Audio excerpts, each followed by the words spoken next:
Olá, fãs de cultura pop deste universo e de muitos outros. Vocês já ouviram falar de The Boys?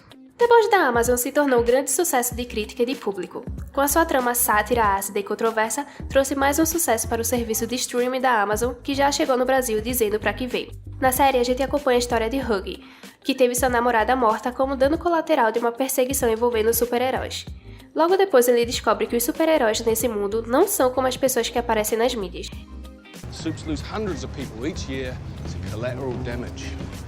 No, come on, that'd be all over the news. People would be screaming bloody murder.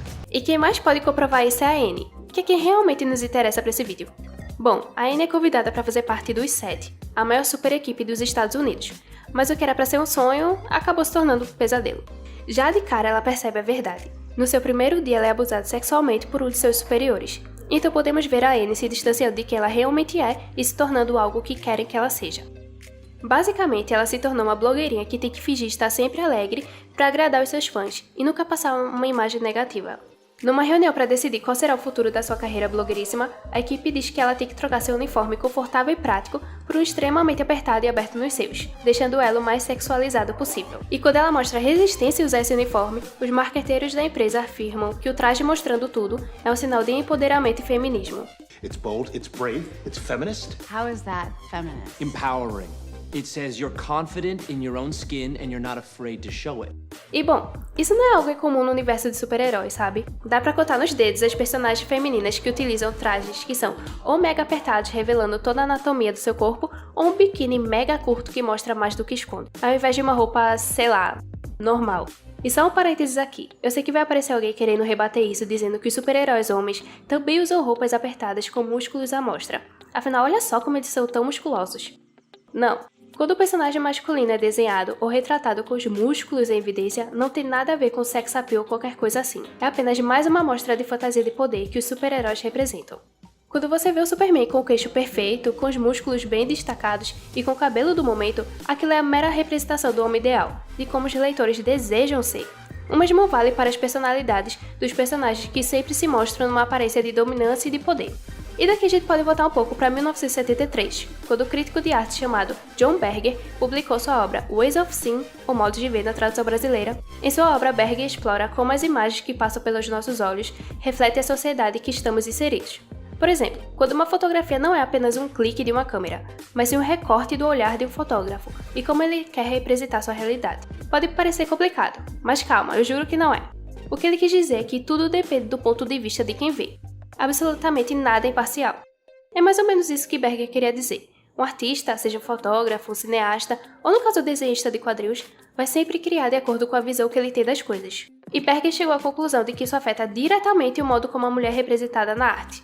Seres feitos para serem observados e desejados, bem, por homens. E essa é uma atitude vista desde séculos atrás, em pinturas ou em qualquer que seja a manifestação artística da época. Mulheres eram retratadas sempre por homens e para homens. Isso é algo que é muito comum na cultura pop e isso a gente já tá careca de saber. As mulheres tiveram uma grande luta para conseguir representatividade na mídia mainstream. Quando não eram apenas a garota apaixonada sem personalidade, elas eram mortas para desenvolver o protagonista ou qualquer outro personagem. E claro, muitos desses clássicos nós amamos e marcaram as nossas infâncias, mas é aquela coisa, né? Você pode criticar alguma mídia e ainda assim gostar dela. Uma coisa não anula a outra. Mas vamos voltar para The Boys, onde, como podemos ver, a equipe de marketing que desenhou o uniforme da Stargirl foram 2 homens. E é claro que seriam. Como já disse antes, essa prática onde homens retratam as mulheres como seu objeto sexual é coisa bem antiga. Mas esse tipo de representação só recebeu o nome no ano de 1975, pela autora Laura Mulvey, e ela chamou de male gaze. Mas quem é Laura Mulvey? Bom, Laura é uma crítica cinematográfica que no livro Prazer Visual e Cinema Narrativo aborda a temática do male gaze. Para ela, a cultura patriarcal sempre retratou as mulheres como o outro homem, ocupando apenas um papel simbólico. Mesmo com nomes importantíssimos na história, a parcela de artistas mulheres, inclusive no meio de super-heróis, sempre foi relativamente pequena comparada dos homens. Não havia lugar para a mulher representar o seu ponto de vista, então cabia a ela o papel de objeto observado. E agora um momento de testemunho pessoal.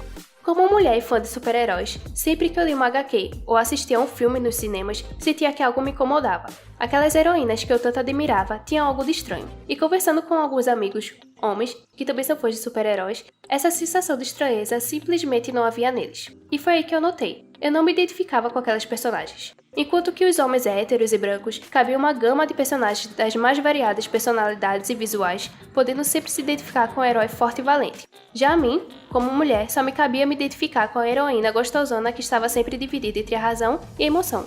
Ou melhor, entre responsabilidades e um romance. Simplesmente não havia outra opção. E justamente pensando nessas retratações sexualizadas, o perfil americano no Tumblr iniciou uma campanha chamada The Hawkeye Initiative. Nesse projeto ele satirizou algumas de muitas ilustrações oficiais de capas de quadrinhos famosos. A intenção dessa sátira, sendo bem claro, era demonstrar a estrondosa diferença na representação das personagens masculinos e femininos na história dos quadrinhos. E claro que despertou a ira de alguns desenhistas que alegaram que, se uma mulher não gosta dessas representações, então que não lê HQs. É a clara representação do nerd machista. Mas felizmente, tanto filmes de super-heróis quanto outros subgêneros do mundo blockbuster estão se reformulando para uma visão menos irreal e masculina de como uma mulher é. De Capitã Marvel a Tomb Raider, os exemplos são muitos. Claro que ainda tem muito caminho a percorrer, mas como já disse a nossa querida Rosa Dias, 2 passos para frente e 1 para trás ainda é 1 para frente. E bom, qual é o papel da mulher frente a isso? Como mulheres, devemos sempre manter o pensamento crítico a essas representações, e ao invés de apoiarmos artistas com esse tipo de raciocínio, apoiarmos as mulheres que estão aí no mercado, mas que são tão desvalorizadas, porque afinal, sim, a união faz a força.